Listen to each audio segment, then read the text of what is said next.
ang ministry ay tungkuling iniatang ng Diyos sa bawat isa sa atin. Mayroon po tayong kanya-kanyang ministry. Ito po yung ating gampanin or ating trabaho sa paglilingkod sa ating Panginoon. Kung tinawag ka na servant na wala kang ministry, useless ang pagkatawag sa bawat isa sa atin. Dahil bilang servant, napakahalaga ang ministry na mayroon tayo. Na tayo po ay manggagawa sa ubasan ng ating Panginoon. So, basahin po natin yung aklat ng 1 Corinthians 4:2. Bukod dito, kinakailangan sa mga katiwala na ang bawat isa ay matagpuang tapat.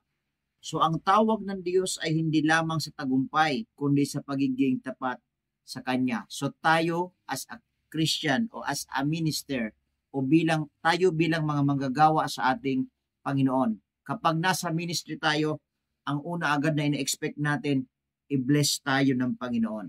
Ang una agad na ina-expect natin, gumanda ang buhay natin. Ang una agad na ina-expect natin, yumaman tayo. Pero hindi po yan ang mataas na expectation ng ating Panginoon. Ang ina-expect niya, makasumpong siya ng isang taong tapat na naglilingkod sa Kanya. O paano malalaman ng Panginoon na ang Kanyang lingkod ay tapat?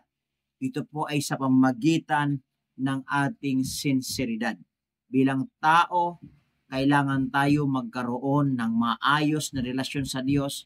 Kailangan magkaroon tayo ng maayos na kaugalian. At higit sa lahat, mayroon pong tapat at pusong marunong sumunod sa kalooban ng ating Panginoon. Ang ministry na pinagkatiwala sa atin, this is not an ordinary ministry. Kaya napakahalaga po dito, pasubmit natin yung ating attitude, yung ating pagkatao at maging man ang ating pong katapatan sa lahat ng bagay bilang manggagawa sa ating Panginoon. So ang tapat na manggagawa ng Panginoon, kahit wala ang kanyang amo, gagawa siya.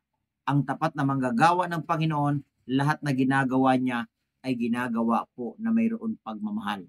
Kung mayroon po tayong pagkakataon sa paglilingkod sa ating Panginoon, maglingkod na tayo kasi ang pagkakataon ay lumilipas.